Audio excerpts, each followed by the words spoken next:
Heyo everybody, Haku here, and recently I made a video on my top 15 favorite characters that were introduced in Season 3. And in the comments to that, a few of you said you would like me to do a few more videos in that style, so these are going to be my top 15 characters that were introduced in the Hell Train. So anything in Season 2, from Revolution Road onward, I am counting Last Station. Sometimes it seems like CU wants to count that differently, but for me personally, it's just kind of the climax, the end point for the Hell Train. So anyone introduced in that time span, it was a little bit more difficult, I'll say, than doing the recent characters that have been introduced in Season 3. One of the things that I ran into with is, how do I judge characters who were only in the Hell Train but were really good when they were there, compared to characters that may have been introduced in the Hell Train but were like whatever there, but have since continued to be in the story and have gotten better. So that was one issue that I faced here that I didn't really in the Season 3 stuff, but either way, I'm just going to go ahead and get into the list. In 15th place is Garam Zahard. I really enjoyed her in Floor of Death, but that was also really the only place we got to see her character. In hindsight, I was looking back and I was like, you know what? I kind of feel like I wish we saw a little bit more of her, but on a positive spin of that same point, the fact that we didn't get to see everything about her, like her 13-month series weapons or anything, the fact that we didn't get to see everything about her means that we're probably getting to see more of her in the future, so looking at the bright side, that's a pretty good thing.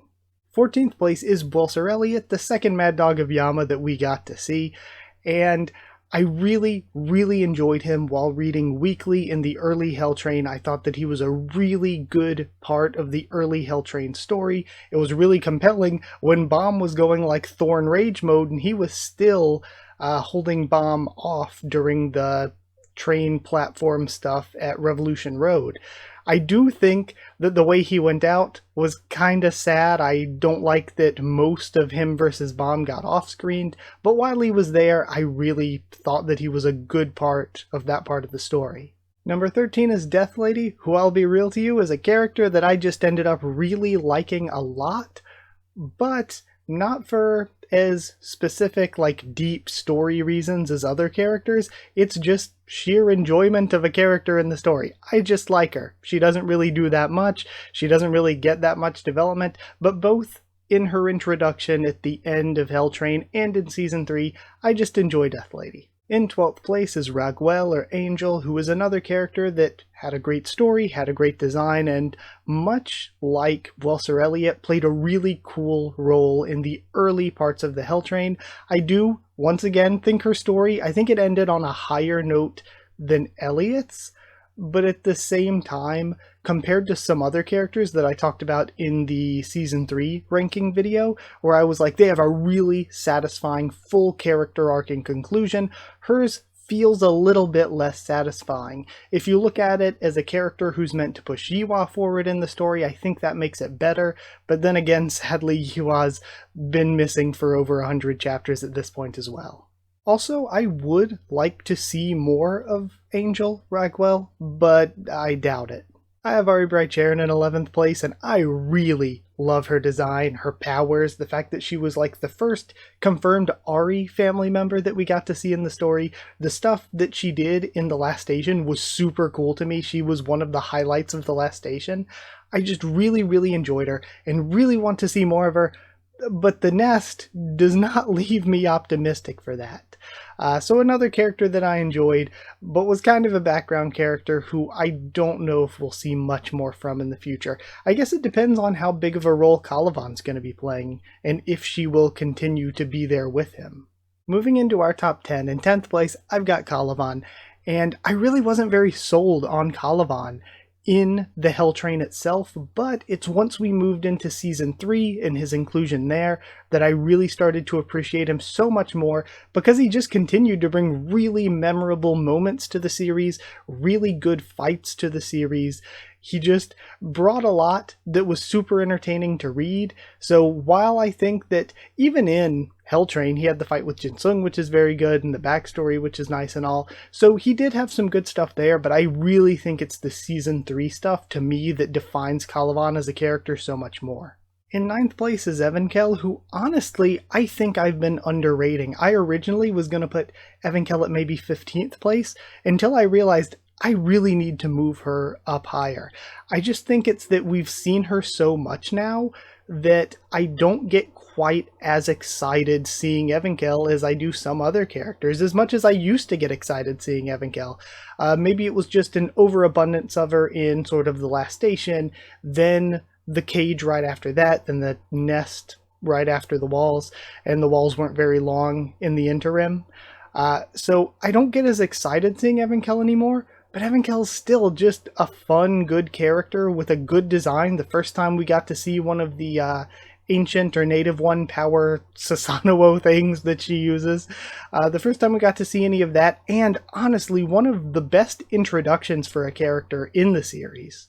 In 8th place, I have Boro, and honestly, I would have put Boro so much higher if we had just stuck with Boro 1, because the original Boro in the early Hell Train is one of the best characters, one of my favorite characters in the early Hell Train. The stuff between him and Joaquin is very good, his interactions and relationship with Bomb is very good, and then for some reason, he gets replaced with Boro 2, who is nothing whatsoever like Boro 1. Boro has this consistent character. He's more on the serious side, and he keeps that character throughout, I would say, until Name Hunt Station. He has a little bit of a comedy gag with him being a fan of Andrasi and everything, but a serious character can still have a comedy gag and, you know, not go out of character. But then starting in Floor of Death onward, he just completely changes. His interactions with everyone, his personality, even, you know, the art style changing the design a little bit. He completely changes as a character. Nothing at all like the original Boro, and if it wasn't for Boro 2 coming in and ruining Boro 1's legacy, I would put him much higher, but that's why he's all the way down at 8th. In 7th, I have Sachi Faker, who would have been lower than Boro if not for Boro 2 coming in, but I like his design, I like his powers, I liked his relationship with Bomb as a teammate during the Hell Train stuff. I like him as just a temporary teammate, so if he and Boro don't get to come back and play a huge role or anything, that's not really super surprising, but if he and Boro do get to come back stronger, like they said they were going to do, I would really enjoy that. So here's hoping that their time separated from Bomb's group does help them get stronger like the plan was, and they can come back and play a decent role again. My pick for 6th place, Lopobia Shiliel Zahard, is like, do you remember Shiliel looking like this? The old, like, Name Hunt Station Shiliel? It's crazy. But this pick might be one that's influenced by a lot of recency bias. But here's the thing, even back in Hell Train, even back in Name Hunt Station, Shiliel completely outshone Liliel. Liliel was kind of just this annoying Andrasi rival, but Shiliel was so cool. She had the mysterious Shinheo, she had the little rapier weapon that she used to fight against Hatsu, she had a much better design. She just really outshone Liliel in Name Hunt Station, and then continuing on into season 3, she's now continuing to be relevant to the story. So I think that's why I have her so high up. There is some recency bias involved, but I also just really like Shiliel. To start off our top 5, I put Muntari in 5th place. I really enjoyed Muntari during Revolution Road, the sort of character who came in to show Ron that though he thought he was really strong, there were just stronger guys lurking around the Hell Train. The fact that he was able to use reverse flow control in terms of Shinsu, which was something that I think up until that point we had only seen from Bomb and Rankers, was really impressive and really cool. I love his short stint on the team with Bomb and Hanul during Dollar Show. That was the trio for Bomb's Dollar Show team. So I liked that short stint there. And much like I said about a lot of my favorite characters from Season 3, he had a complete story arc. His backstory that we got at the end, his death, was all well done. I just think good, complete story arc for Muntari. And to me, that's what's left him, is one of these characters that stick around in my mind that I was like, oh yeah, that's a good character who played a role in the story and then dropped back out of the story. And I think even a lot of people agree. I think people generally, from what I see in comments and everything, like Muntari as well. He did pretty well in the popularity poll. So yeah, either way, good one to start off my top 5 with. I put Kaiser, or Lobobia Elaine, in 4th place. I think that Elaine was one of the best arc antagonists as Kaiser. Kaiser was such a good arc antagonist. Name Hunt Station was just a really good little self-contained arc. She was a good character to have a fight with Bomb at the end of the arc. The fight was very good. She was super cool, her design, all of her abilities, and then continuing on from there, she hasn't really done much, which is sad. But the fact that she is still being brought up, the fact that she is still, you know, a part of the team, the fact that compared to a lot of other characters who I feel like could be left behind more in the story, she stayed undefeated for over 1,000 years at the Name Hunt Station, so that gives her a little bit more of an excuse to keep up with the rest of the characters. I think that we're going to see more of her in the future. I hope that we're going to see more of her in the future. I'm optimistic towards her character. But even if we were just counting her role in Name Hunt Station and she didn't continue on in the story, I would still rate her pretty highly. I have Daniel Hatchet in 3rd place, which I think is another pretty gold standard choice for like a character who has a complete character arc in the story. When I first started making videos, he was one of my favorite characters in the series. In the early Hell Train, he was just so key and so important to everything going on, and his character was also one of the deepest ones involved there. In addition to that, his role in the ending of Dollar Show is very, very, very good. So he's a character that I really liked in the past. Kind of, you know, you forget about him as you move on to bigger and crazier things. But looking back on Hell Train, I just think that he's an incredibly good character. My top 2 probably are not any surprise to anyone. I have Haku in 2nd place. I think Haku has one of the best designs in the series. I think he's one of my favorite teammates that Bomb has had in the series. His relationship with Bomb is one of my favorites between Bomb and one of his teammates.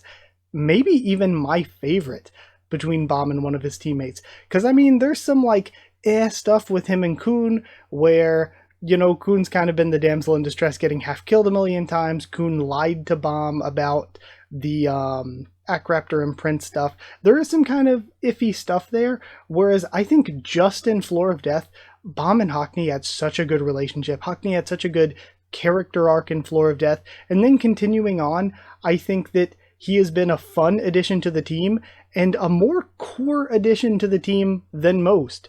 During the Walls, he was the one who came in because of seeing the future and everything, came in to grab Bomb and everything when Dewan was trying to attack him, who brought the ship there. He was also in the Nest. He was part of the saving Evan Kell from LaFave stuff and the plan to take out the Windbird. He then did the True K stuff. So he has been more key to Bomb's team than some of the other characters who have carried on with Bomb after their arc. So yeah, I really, really love him, and I hope that he gets to remain a core part of the team. I've said this before, but I kind of think maybe CU's dropping the ball a little bit, in that I think that moving on past the Nest, Elaine and Haku probably should have carried on with Bomb, Kun, and Rak, who were there together. They should have really been established as more core teammates to Bomb, because I just feel like it's the perfect group of 5 to be the 5 positions and everything, with Bomb as wave controller, and Rak is spear bearer, Kun is light bearer, and then Haku is scout, and Elaine is fisherman. I just think that that works really well as a 5-person group. Haku's abilities to see the future and, you know, just importance as a character, I feel like gives him reason and justification to stick around with that group more. Same with, like I said, with Elaine, her being somebody who was able to stand undefeated at Name Hunt for 1,000 years. I just think that those two, after the Nest stuff, should have been more core, and just like Kun and Rak got to meet back up with Bomb. But that's just my own personal taste. My number 1 choice, my favorite character introduced in the Hell Train, is Arie Joaquin. And if you've watched my videos, like I've said, this isn't surprising at all. Joaquin is my favorite character in the series. I love this character. I loved him as a rival to Bomb and a sort of antagonist during the Hell Train stuff. So just in the Hell Train, he's great. But then continuing on as White in Season 3, also a really great character. And when we're talking about Joaquin, that personality, him in particular, I have talked about him a ton, so I probably don't need to. It's probably just going to extend the length of this video, but I can always talk more. I love this character arc. He starts out as this completely arrogant, self-contained guy who is completely evil, wants to get back to where he was before being defeated and chased onto the hell train by a princess from his family. And Bomb just sort of humbles him. And we see when he first loses to Bomb, he has that flashback to his past, to his father, to explain to us, yeah, this guy's evil. He talks about killing 1 billion people, but we're seeing why he did it, even if it's like daddy issues maybe isn't the best excuse for killing 1 billion people, but it's Tower of God, so we kind of have to move past that for almost every character. So we get past that, and he is subservient to Rachel. He's a character who was so arrogant and is now just, really disappointed that he lost a Bomb and following Rachel's orders. And we see that throughout the rest of the Hell Train, more and more when Rachel says something, he's like, I don't like the way you do things. He's always like second guessing Rachel. And he more and more, though he doesn't like Bomb, more and more kind of respects the way he does things in a way. And he continues on until the stuff between him and the Albelda clone is very good. He gets his powers back. On the last station, he's awesome. Moving into Season 3, he's incredible again. The stuff with Hatsu is very good.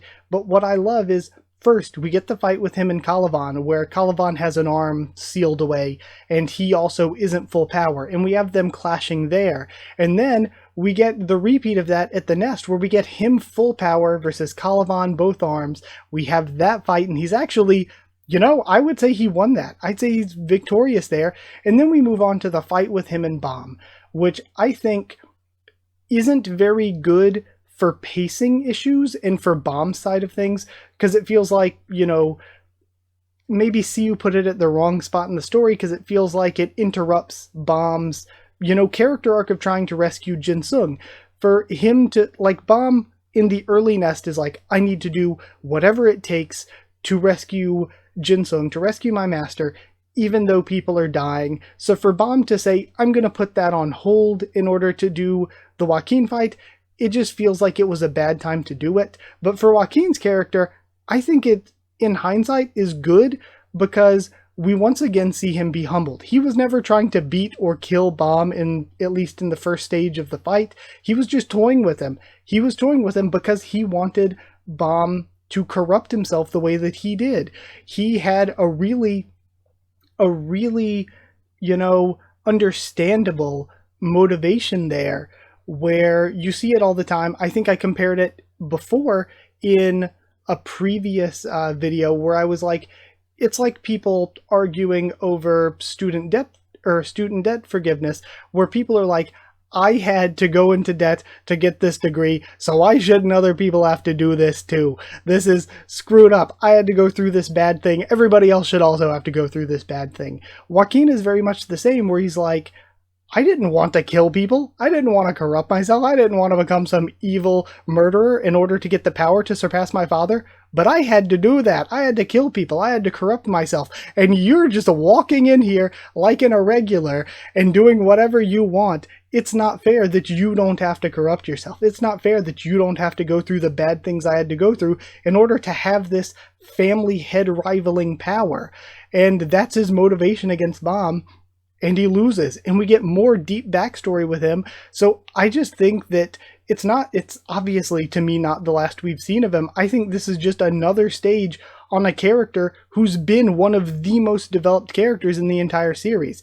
I would say it's the Slayers in general. If you're to ask me the most developed characters in the series, aside from the odd like Kun, who's been important from the beginning, but even then, I'd say the most developed characters are Bomb and Joaquin and Yama. So I think the Slayers have the most development of anyone. They're kind of almost, I wouldn't say our main characters in a way, at least not for Joaquin. Yama's kind of a deuteragonist for season 3. But yeah, I don't know. Long rant. I love talking about the character because I think it's one of the best written characters in all of Tower of God. And I think that it's on purpose. I think that everything that we've seen so far has been on purpose and is leading to Joaquin, instead of Bomb having the dark change, he's having the light change.